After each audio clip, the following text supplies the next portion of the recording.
श्री सौनकान्वय वयोनिधं पूर्णचन्द्रं श्री श्रीनिवास गुरुलब्धजनित्रगं तं वेदान्तयुग्म वसीकरणप्रवीणं श्री देगलीच गुरुवर्यमहं प्रपत्ते श्री सौनकान्वय सरिपरिपूर्णचन्द्रं श्री वेङ्कटेश गुरुत्तमपुत्ररत्नं तस्मावाब्ध निगमाटरहस्यजालं श्री श्रीनिवास गुरुवर्यमहं प्रपत्ते कन्यां सौनोद्भवं श्री पुरुषोत्तमार्य पदाशतं शारदमगुणसम्बन्धं वन्दे गोविन्ददेशिकं तोदाति नगरे वासे कलिरामानुज पदाशतम् ஆதிநாராயண குருசுஷ்யம் கோவிந்தாரிய மகம்பஜே. இன்று மார்கழி மாதத்தினுடைய 17வது நாள் அம்பரமே தண்ணீரே என்கின்ற பாசுரம். சென்ற பாசுரத்தில் ஆண்டாள் தாயார் கிருஷ்ணனுடைய திருமாளிகைக்கு காவல் காக்கும் கோவில் காப்பானை முன்னிட்டு கொண்டு உள்ளே வந்தார்கள். உள்ளே வந்து இப்பொழுது நந்தகோபாலரையும் யசோதை தாயாரையும் நப்பெண்ணையும் பலராமரையும் இவர்களையெல்லாம் முன்னிட்டு கொண்டு இவர்களுடைய புருஷாகார பலத்தினாலே பகவானை சரணடைகின்றார்கள். அம்பரமே தண்ணீரே சோரிய அருஞ்செய்யும் எம்பெருமான் நந்தகோபாலா எழுந்திரார் கொம்பனார்க்கெல்லாம் கொழுந்தே குலவிளக்கே எம்பெருமாட்டி யசோதாரியூராய் அம்பரும் உடத்தோங்கி உலகளந்த உம்பர் கோமானே உறங்காதெழுந்திரார் சென்பொற்கடலடி செல்வா வளதேவா உம்பியும் நீயும் உறங்கேலோரம்பாவாய். அம்பரமே தண்ணீரே சோரே அரஞ்செய்யும். அதாவது மகாபாரதத்தில் பகவானான ஸ்ரீ கிருஷ்ணன் திரௌபதிக்கு அக்ஷய பாத்திரத்தை கொடுத்தான், மேலும் ஆபத்தில் வஸ்திரத்தை கொடுத்தான். இந்த குணமெல்லாம் கிருஷ்ணனுக்கு எப்படி வந்தது என்றால் தன்னுடைய தந்தையான நந்தகோபாலர் மூலம் வந்தது. அம்பரமே தண்ணீரே சோரே அருஞ்செய்யும் எம்பெருமான் நந்தகோபாலன். அந்த நந்தகோபாலன் எப்படிப்பட்டவர் என்றால் எந்த விதமான பிரதிபலனையும் எதிர்பார்க்காமல் தன்னுடைய மக்களுக்கு வஸ்திரம், உணவு, உடை, தண்ணீர் எல்லாம் வழங்குபவர். அம்பரமே தண்ணீரே சோரே அருஞ்செய்யும் எம்பெருமான்.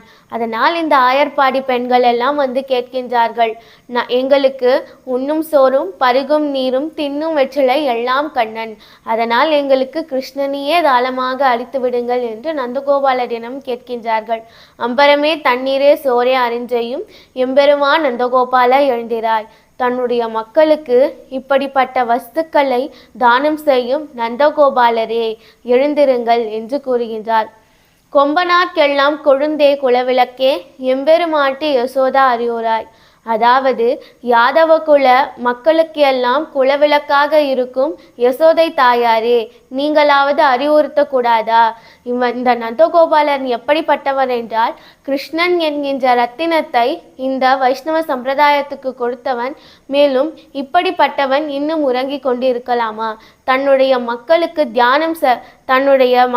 தானம் அளிக்க ஆயத்தமாகவில்லை, இன்னும் உறங்கி கொண்டிருக்கின்றாரே, இவர்களுக்கு அறிவுரை சொல்லக்கூடாதா என்று கூறுகின்றார்.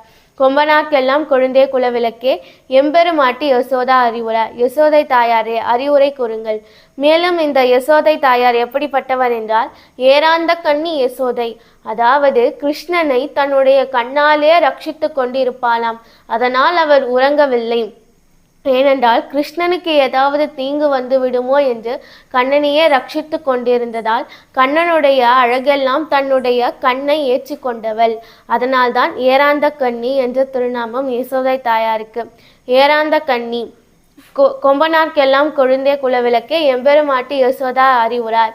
அம்பரம் உடத்து ஓங்கி உலகளந்த உம்பர் கோமானிய உறங்காதெழுந்திராய். அம்பரம் முதல் அடியில் அம்பரம் என்றால் அது வஸ்திரத்தை குறிக்கின்றது, உடையை குறிக்கின்றது. இந்த அடியில் அம்பரம் என்றால் வானத்தை குறிக்கின்றது. அம்பரம் உடுத்து ஓங்கி உலகளந்த உம்பர் கோமானே உறங்காதெழுந்திராய்.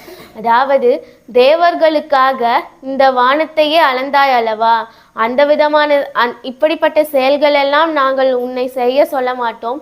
எங்களுக்கு உன்னுடைய திருமுகத்தை காட்டினால் போதும், உன்னுடைய திருக்கண் கடாட்சம் இருந்தால் போதும், அதுவே எங்களுக்கு போதும் என்று கூறுகின்றார்.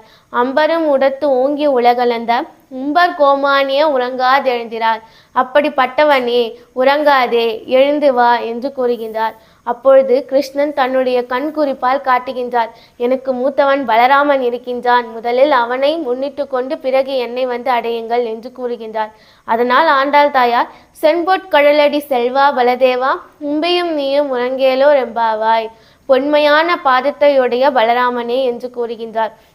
ராமாயணத்தில் நீ லக்ஷ்மணனாக இருந்த பொழுது அனைவரும் சுக்ரீவன், விபீஷ்ணன் போன்றவர்கள் உன்னை சரணடைந்து உன்னை முன்னிட்டு கொண்டுதானே ராமரை அடைந்தார்கள். அதே போன்று இன்று கிருஷ்ணாவதாரத்தில் நீ எங்களுக்காக கிருஷ்ணனிடம் புருஷாகாரம் செய்து வைக்க வேண்டும் என்று கூறுகின்றார். மேலும் பகவான் தூங்கலாம், அவன் படுக்கையாக இருக்கும் நீயே உறங்கலாமா? நீ எப்படிப்பட்டவன் என்றால், சென்றால் கொடையாம், இருந்தால் சிங்காசனமாம், நின்றால் மடவரியாம், நீன்கடனும் என்றும் புனையா மணிவிளக்காம், பூம்பட்டாம், புல்குமணியாம், திருமாலுக்கரவு என்கின்றபடியே பகவானுக்கென்று பகவானான ஸ்ரீமன் நாராயணனுக்கு எல்லா விதமான கைங்கரியமும் செய்து கொண்டிருக்கும் ஆதிசேஷனுடைய அம்சம் அல்லவா நீயே இன்னும் உறங்கிக் கொண்டு இருக்கலாமா? எழுந்து வா என்று கூறுகின்றார். சென்பொற்கடலடி செல்வா பலதேவா, உம்பையும் நீயும் உறங்கேலோ ரெம்பாவாய். நீயும் உன்னுடைய தம்பியும் எங்களுக்காக எழுந்து உங்களுடைய திருக்கண் கடாட்சத்தை தந்தருள வேண்டும் என்று கூறுகின்றார். மேலும் இந்த பாசுரத்தில் தாரக போஷண போக்கியங்களை கூறுகின்றார். அதாவது ஒரு மனிதனுக்கு தேவையான வஸ்துக்களை கூறுகின்றார். ஆழ்வார் எம்பெருமானார் ஜிய திருவடிகளே சரணம். திருக்கோவலூர் எம்பெருமானார் ஜிய திருவடிகளே சரணம். கோவிந்தாச்சாரியன் திருவடிகளே சரணம். கோதை பிறந்தவூர் கோவிந்தன் வாழுமோர், சோதிமணிமாடன் தோன்றுமோர், நீதியாய் நல்லவத்தார் வாழுமோர், நான்மறைகளோதுமோர், வில்லுபுத்து வதத்து கோனூர், பாதகங்கள் தீர்க்கும் பரமனடி காட்டும், வெதமனைத்துக்கும் வித்தாகும் கொத தமிழ், ஐந்து மைந்து மரியாத மானிடரை ஐயம் சுமப்பது வம்பு.